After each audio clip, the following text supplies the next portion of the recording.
آپ جانتے ہیں کہ ہماری افواج پاکستان کے جنرلز کتنے پڑھے لکھے ہوتے ہیں. تو ناظرین، آج کی اس ویڈیو میں ہم آپ لوگوں کو پاکستان کی عسکری تاریخ کے آزادی سے لے کر آج تک تمام آرمی چیف کی تعلیمی قابلیت کے بارے میں بتانے جا رہا ہوں. لہٰذا ویڈیو کو آخر تک ضرور دیکھیں. ایوب خان پاک فوج کے پہلے لوکل آرمی چیف کا نام ایوب خان تھا. فیلڈ مارشل محمد ایوب خان ضلع ہزارہ کے نواحی علاقے ریحانہ کے ایک ہند کو گھرانے سے تعلق رکھتے تھے. یہ ایوب خان ہی تھے جو اپنے زمانے طالب علمی میں خچر پر بیٹھ کر اپنے اسکول سرائے صالحہ جایا کرتے. پھر یہ ہری پور میں اپنی نانی کے پاس آ کر پڑھنے لگے. فیلڈ مارشل ایوب خان کو سر سید احمد خان کے مادر علمی میں تعلیم حاصل کرنے کا موقع ملا. یہ اپنے گھر سے سینکڑوں میل کا سفر طے کرتے ہوئے علی گڑھ مسلم کالج اتر پردیش میں پڑھنے لگے. ابھی یہ پڑھ رہے تھے کہ برٹش انڈین آرمی میں ملازمت کرنے کا موقع ملا، تو انہوں نے تعلیم کو چھوڑتے ہوئے آرمی جوائن کر لی. آپ لوگوں کو بتاتا چلوں کہ ایوب خان نے برطانیہ میں رہتے ہوئے سینڈس رائل ملٹری کالج سے اپنی پیشہ ورانہ اور عسکری تعلیم حاصل کی. جنرل محمد موسیٰ خان ایوب خان کے بعد جنرل محمد موسیٰ خان نے افواج پاکستان کی کمان سنبھالی، اور یہ وہ جرنیل تھے جن کی قیادت میں 1965 کی پاک بھارت جنگ بھی لڑی گئی. یہاں یہ بات قابل ذکر ہے کہ موسیٰ خان نے انٹرمیڈیٹ کے بعد بطور کیڈٹ آرمی کو جوائن نہیں کیا تھا، بلکہ ان کی فوج میں شمولیت بطور جوان ہوئی تھی، اور یہ ترقی کی معراج پاتے پاتے 4 اسٹار جنرل اور کمانڈر ان چیف کے بڑے عہدے پر جا پہنچے. موسیٰ خان نے میٹرک تک کی تعلیم کوئٹہ شہر کے سینڈیمن ہائی اسکول میں حاصل کی. 1926 میں اپنے والد کی خواہش پر یہ ہزارہ پائونیئرز میں بھرتی ہو گئے، جہاں ان کی ماہانہ تنخواہ 18 روپے تھی. کوئٹہ کی فارسی اسپوکن شیعہ ہزارہ برادری کے سپوت موسیٰ خان ان دنوں میں یوب بلوچستان کی تپتی گرمی میں جسمانی مشقت کیا کرتے. انہیں سال 1935 میں ڈیرہ دھون کی انڈین ملٹری اکیڈمی سے فوجی ٹریننگ لینے کے بعد برٹش انڈین آرمی میں کمیشن ملا. انہوں نے فرام جوان ٹو جرنیل کے نام سے اپنی آٹو بایوگرافی بھی تحریر کی. جنرل آغا محمد یحییٰ خان جنرل محمد موسیٰ خان کے بعد جنرل آغا محمد یحییٰ خان نے فوج کی کمان سنبھالی. جنرل آغا خان نے اپنی اسکول لیول ایجوکیشن گجرات شہر میں حاصل کی. بعد ازاں یہ لاہور واپس آ گئے، جہاں پنجاب یونیورسٹی سے BA کیا. پھر یہ فوجی ٹریننگ لینے انڈین ملٹری اکیڈمی ڈیرہ دھون چلے آئے. سال 1938 میں جب ان کی عمر 21 برس تھی تو ان کو برٹش انڈین آرمی میں کمیشن ملا. دوسری جنگ عظیم میں اٹلی کی جیل توڑ کر فرار ہو جانے والے یحییٰ خان ایک پروفیشنل سولجر تھے. جنرل گل حسن خان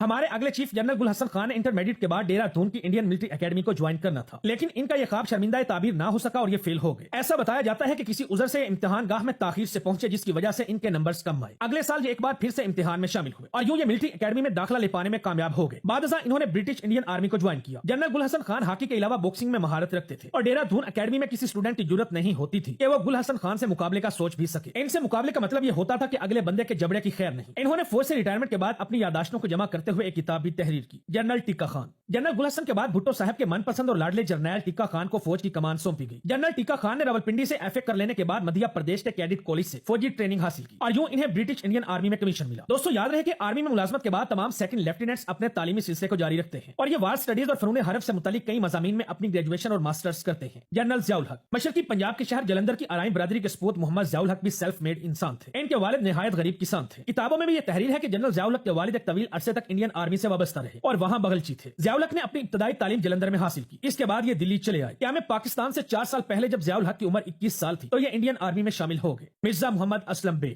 جنرل محمد ضیاء الحق کے جانشین اور 9ویں army chief Mirza Muhammad Aslam bag تھے. اسلم بیگ وہ آرمی چیف تھے جنہوں نے انٹرمیڈیٹ کے فوراً بعد آرمی کو جوائن نہیں کیا، بلکہ یہ کالج یونیورسٹی میں زیر تعلیم رہے. UP کے مسلم اکثریتی ضلع اعظم گڑھ سے تعلق رکھنے والے مرزا اسلم بیگ اپنے شہر کے مشہور تعلیمی ادارے شبلی نیشنل کالج کے گریجویٹ ہیں. پاکستان ہجرت کرنے کے بعد انہوں نے اپنے بھائی کے مشورے سے پاک فوج کو جوائن کیا. یاد رہے کہ ان کے بھائی پہلے سے آرمی میں کمیشن پا چکے تھے. انہوں نے اپنی پیشہ ورانہ عسکری تعلیم سروسز کے دوران امریکہ سے حاصل کی. جنرل آصف نواز جنجوعہ افواج پاکستان کے 10ویں سربراہ جنرل آصف نواز جنجوعہ راجپوت فیملی سے تعلق رکھتے ہیں، اور ان کا خاندان چکری راجگان ضلع جہلم میں آباد تھا. فوجی بیک گراؤنڈ رکھنے والے آصف نواز جنجوعہ اپنے بچپن سے ہی فوج میں جانے کا خواب دیکھ رہے تھے. راولپنڈی کے سینٹ میری کیمبرج اسکول سے ابتدائی تعلیم حاصل کرنے کے بعد انہوں نے PMA کاکول ایبٹ آباد کا رخ کیا، جبکہ یہ برطانیہ کے سینڈرٹ رائے ملٹری کالج میں بھی ٹریننگ لیتے رہے. یہ پاکستان کی عسکری تاریخ کے وہ اکلوتے آرمی چیف تھے جو اپنی سروسز کے دوران 8 جنوری 1993 کو جوگنگ ٹریک پر دل کا دورہ پڑنے سے چل بسے. جنرل عبد الوحید کاکڑ جنرل آصف نواز جنجوعہ کے بعد جنرل عبد الوحید کاکڑ نے بطور آرمی چیف اپنا عہدہ سنبھالا. انہوں نے پشاور کے ایڈورڈز کالج سے گریجویشن کے بعد پاکستان ملٹری اکیڈمی کاکول کو جوائن کیا تھا اور بعد ازاں آرمی میں کمیشن حاصل کیا، جبکہ انہوں نے کینیڈا کے کمانڈ اینڈ سٹاف کالج سے فن سپاہ گری میں گریجویشن کی. ایک روز ایک سینئر صحافی روف کلاسرا نے جنرل قمر جاوید باجوہ سے پوچھا کہ سر آپ کے فیورٹ آرمی چیف کون سے رہے ہیں؟ تو باجوہ نے مسکراتے ہوئے جنرل عبد الوحید کاکڑ کی پینٹنگ پر انگلی رکھ دی. جنرل عبد الوحید کاکڑ اس وقت تک حیات ہیں. جنرل جہانگیر کرامت پاکستان کے 12ویں آرمی چیف جنرل جہانگیر کرامت نے کراچی کے سینٹ پیٹرکس ہائی اسکول سے گریجویشن کرنے کے بعد آرمی میں شمولیت اختیار کی. یاد رہے کہ جنرل جہانگیر کرامت جن دنوں PMA کاکول میں ٹریننگ لے رہے تھے تو ان کی والدہ ان کی دیکھ بھال کے لیے کراچی سے وہاں شفٹ ہو گئی تھی. اپنی پاسنگ آؤٹ کے موقع پر جنرل جہانگیر کرامت کو سوارڈ آف آنر سے نوازا گیا. اپنی فوجی سروسز کے دوران یہ امریکہ میں پڑھتے رہے، جبکہ انہوں نے نیشنل ڈیفنس یونیورسٹی سے انٹرنیشنل ریلیشن میں ماسٹرز کیا. جنرل پرویز مشرف